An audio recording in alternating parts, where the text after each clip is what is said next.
Well, welcome again and Merry Christmas.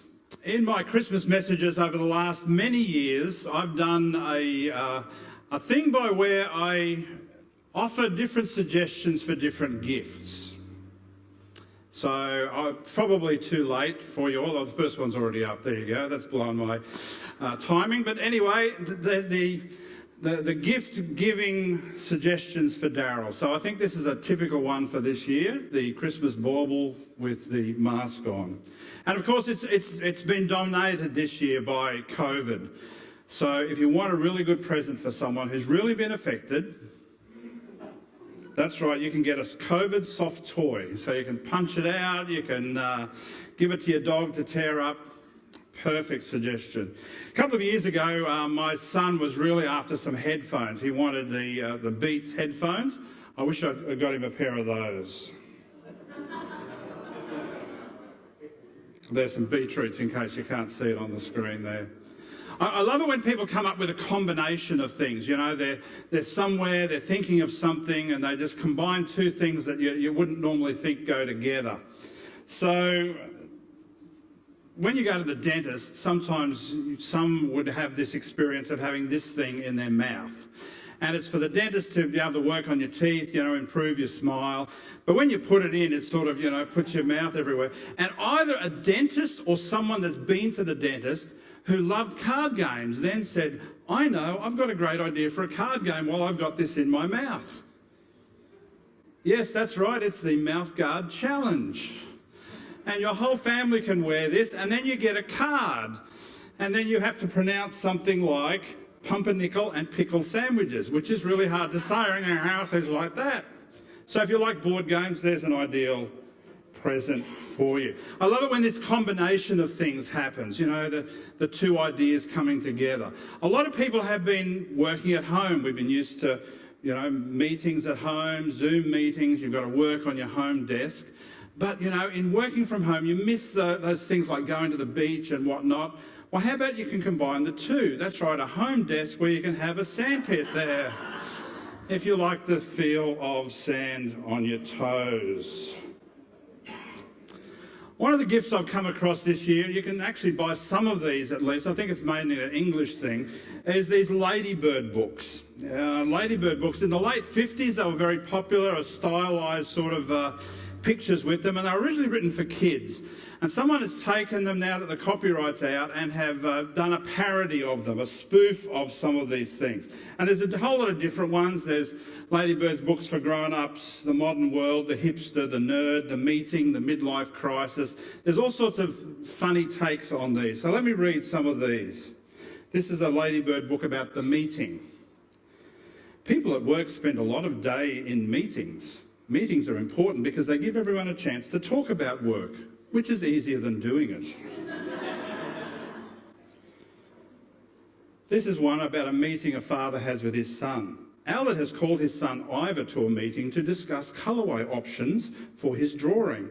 Albert wants Ivor to push back on the green and maximise his teal options.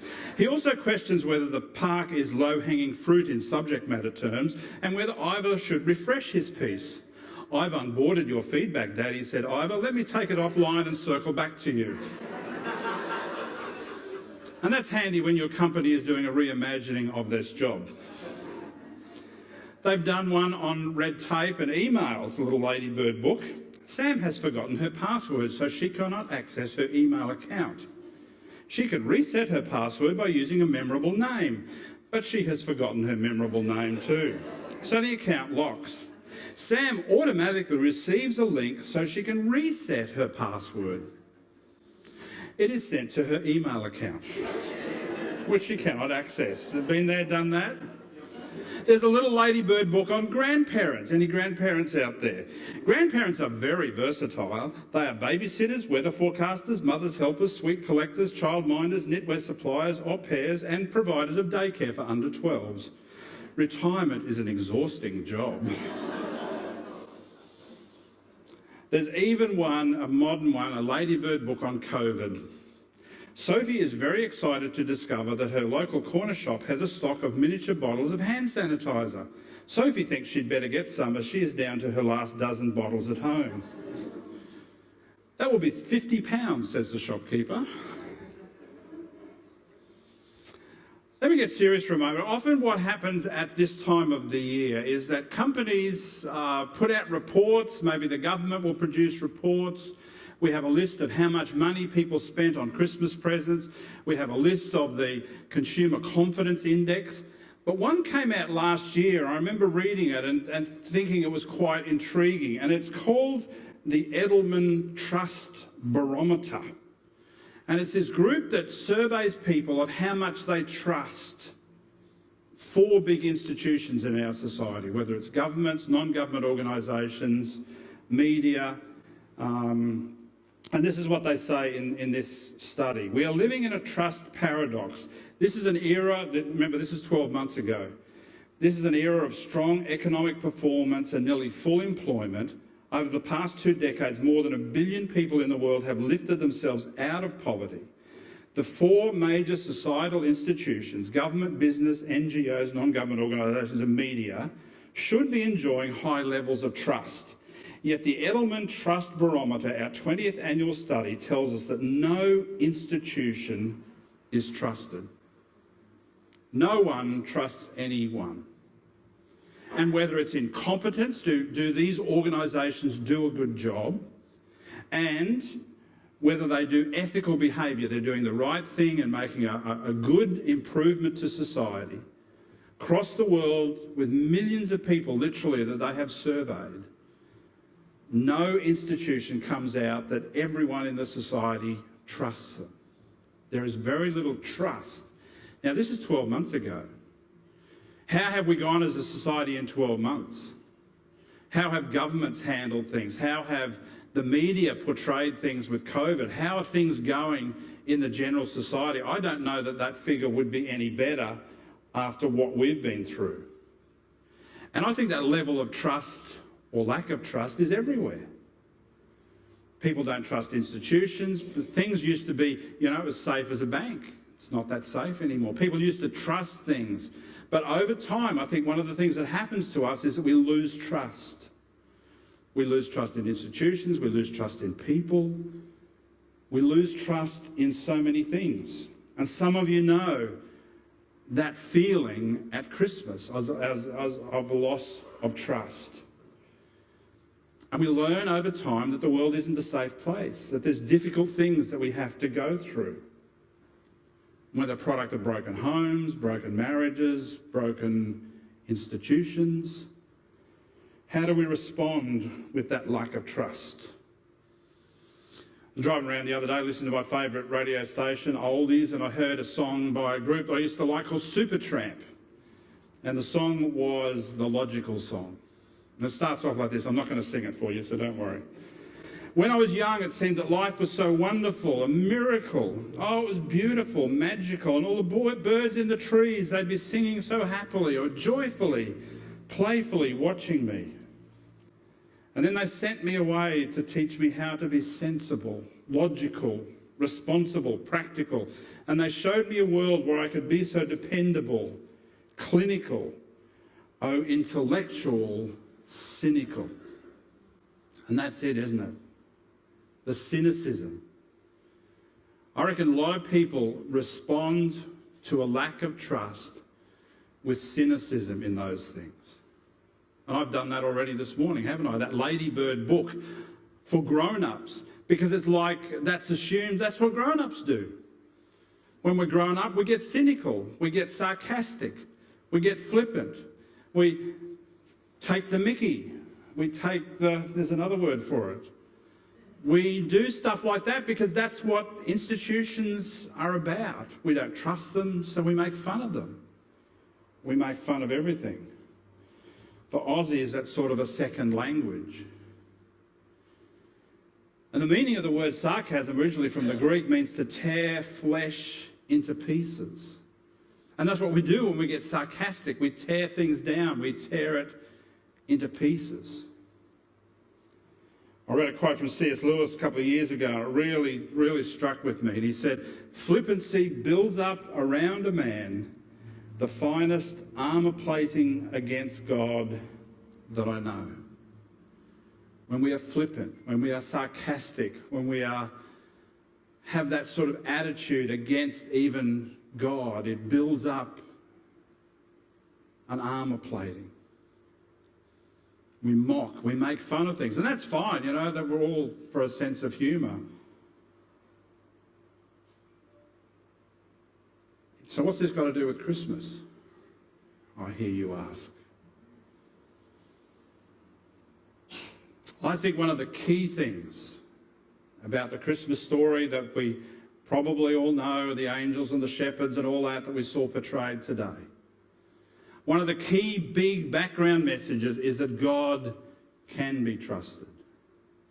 There may be institutions, there may be relationships, there may be people that you do not trust, but please don't put God in that category as well. God can be trusted. As a church, we've been doing a bit of stuff in the Old Testament. One of the things, big themes that has come through for me this year is that God has been setting up this Christmas so early. That God keeps his promises. But way back in the book of Joshua, we looked at that as a church throughout the year. And Joshua, like in his final message before he died, he said, saying to people, you know with all your heart and soul that not one of all the good promises that the Lord your God gave you has failed. Every promise has been fulfilled. Not one has failed. Now, we've got to be careful to know what God's promises are, because we think God has let us down because something hasn't come through, but maybe he didn't promise that. So we've got to know for certain what the promise is. But Joshua is reminding the people, as I want to remind you today, that God keeps his promises. God will come through. And one of those promises is about the coming of Jesus. In the book of Isaiah, it says, therefore the Lord himself will give you a sign. The virgin will conceive and give birth to a son, and will call him Emmanuel, which means God is with us. So way back, hundreds of years, even before Jesus came, one of the predictions would be that Mary we know her name, she would become pregnant, would give birth to a son, and people will call him Emmanuel, which means God is with us.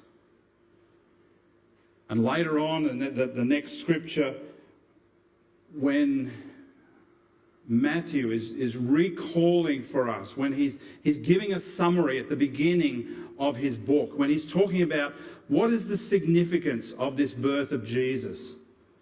In verse 22, he says, all of this occurred, all of that story that we know, the Magi came later, and the shepherds and the angels appearing to all these different people, and all this happening. If he was to summarize it and say, what is the significance of this? He just says, all of this happened to fulfill the message. All of this happened so that you would know God can be trusted. And there may be other people and other institutions in your life that you need to be wary of. But God can be trusted. Because he came through. And in Jesus we have someone that says God is with us. God is not against us. God is for us. God is not distant from us. He is with us. He is right here with us. There's a story by a lady by the name of Dorothy Sayers. She was an English crime writer, lived ages ago.